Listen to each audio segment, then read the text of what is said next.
The wind-whipped shore of Lake Erie is silent at dawn. A single fishing boat, its hull scarred by years of storm and stillness, rocks gently against the pale morning light.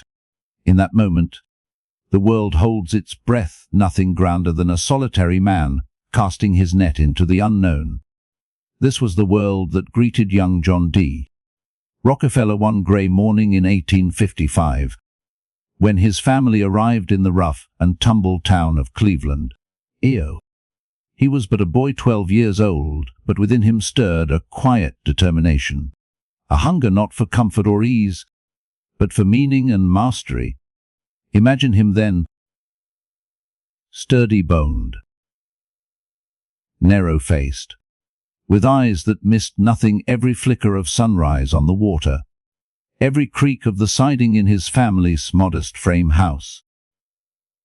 His father, William Big Bill Rockefeller, was a peddler of patent medicines, a man more interested in profit than in prescription, who taught young John early that every transaction carries a moral weight.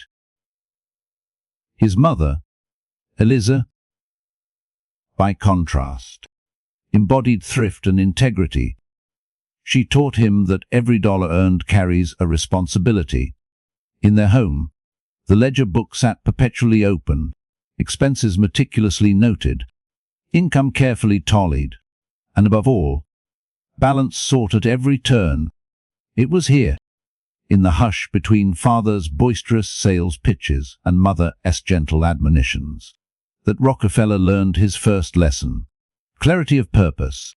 He saw that each coin, each note, bore intention. Money was not a toy or a trophy, it was a tool.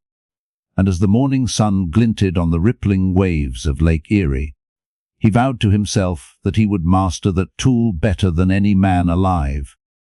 He carried that vow to his first job at age 16, bookkeeping for a small produce commission house.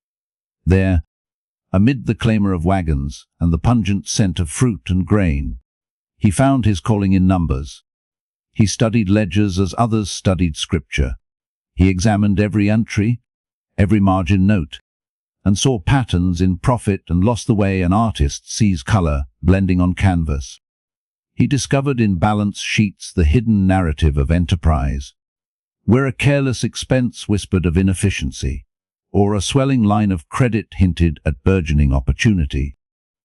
And so he learned discipline, the relentless habit of precision. Every night, after the last carriage rattled away from the docks, he would light the single oil lamp in his tiny office and pore over the days, receipts aligning them perfectly, trimming every fraction of error, trimming away waste like an editor refining a sacred text. He asked himself, over and over, how can I make this simpler? How can I make this stronger? How can I make this endure? But clarity and discipline alone do not forge a titan. Fate, like the storm-lashed waters of Erie, can capsize the unprepared.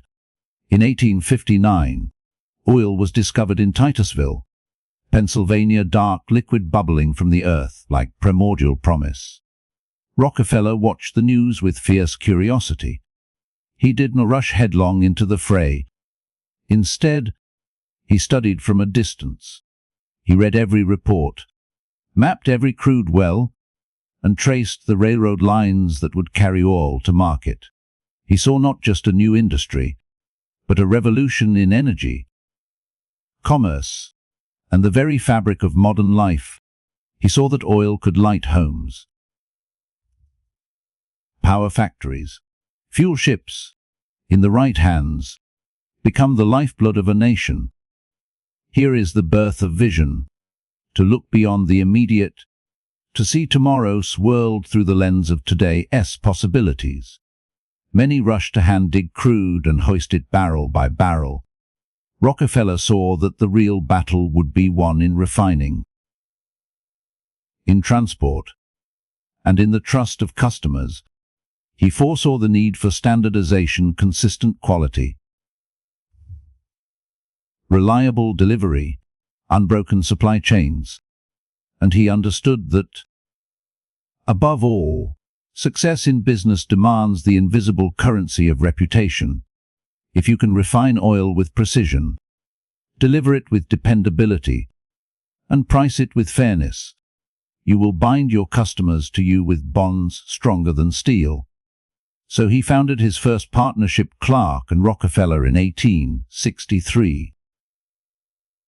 In Cleveland, he mortgaged everything he had and took on only partners who shared his ironclad insistence on order and integrity. He insisted on ruthless cost control. Barrels had to be reused. Transportation had to be optimized. Waste had to be all but eliminated. Under his management, the refinery ran like a Swiss timepiece. Every valve, every pipeline, every ledger synchronized in perfect harmony. Competitors scoffed at his penny pinching.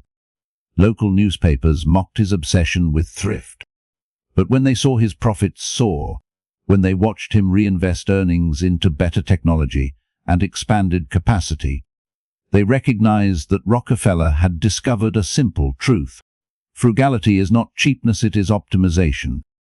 And as the Civil War drew to a close, America stood on the brink of reconstruction and industrial expansion. Railroads crisscrossed the continent like iron veins.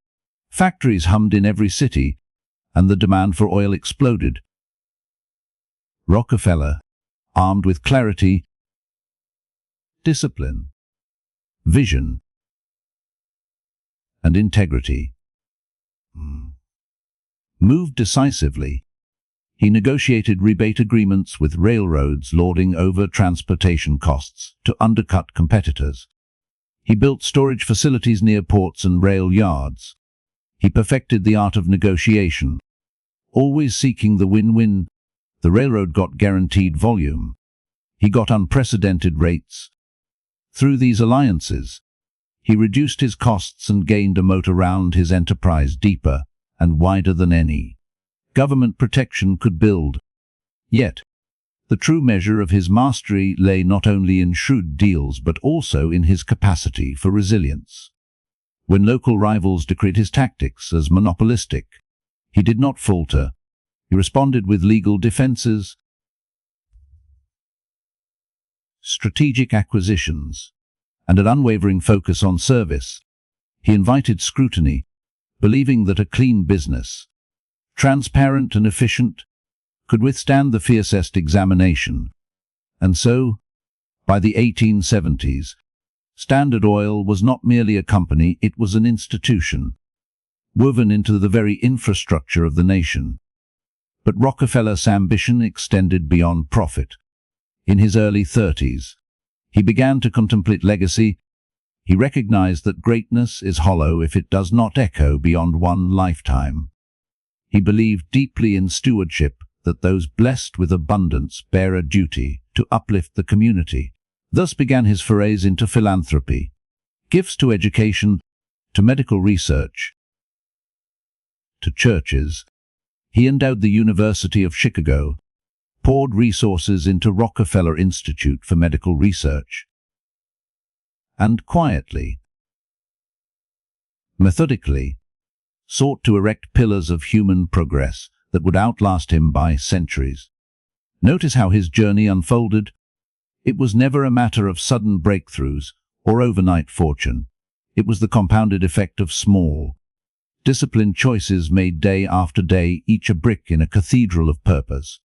And each brick paid homage to a single principle, that every action, no matter how minute, contributes to the shape of your life's work. Pause for a breath. Let the image of that lone fishing boat, bobbing above the depths, return to you. You stand at the shoreline of possibility. The world ahead is vast, sometimes perilous, but filled with promise. Rockefeller's story begins with audacious self-belief, precise planning, and the conviction that your strength is measured not by the size of your fortune, but by the depth of your impact. The morning mist lifts, revealing the indigo expanse of the lake. But there, glinting on the distant horizon, is the promise of sunrise. And as that promise breaks into flame, it illuminates the path he chose, from humble beginnings in a ramshackle house to the pinnacle of corporate America, from ledgers by lamplight to boardrooms that shaped the modern age, from solitary thrift to philanthropic empires. And now, you feel the pulse of that journey in your veins. You sense the quiet power of clarity. You understand the relentless force of discipline. You glimpse the soaring grandeur of vision, and you recognize the duty that comes with success, legacy, and generosity intertwined. These are not relics of a bygone age. They are the living blueprint for anyone who dares to chart their own course. So stand with me on this shoreline, heart pounding, mind sharpened. Let the waves of history wash over you, carrying fragments of steel rails, barrel staves, and philanthropies into the tapestry of your spirit. For the story of John D. Rockefeller is not just a tale of oil and ambition, it is a clarion call to the human soul to rise, to refine, and to give back in scales commensurate with the heights we climb. And as the sun breaks free above the horizon, so too must you break free of hesitation. Take up your ledger, your map, your promise. The world awaits your imprint. The legacy you build will be your true fortune, and from humble origins, greatness can rise.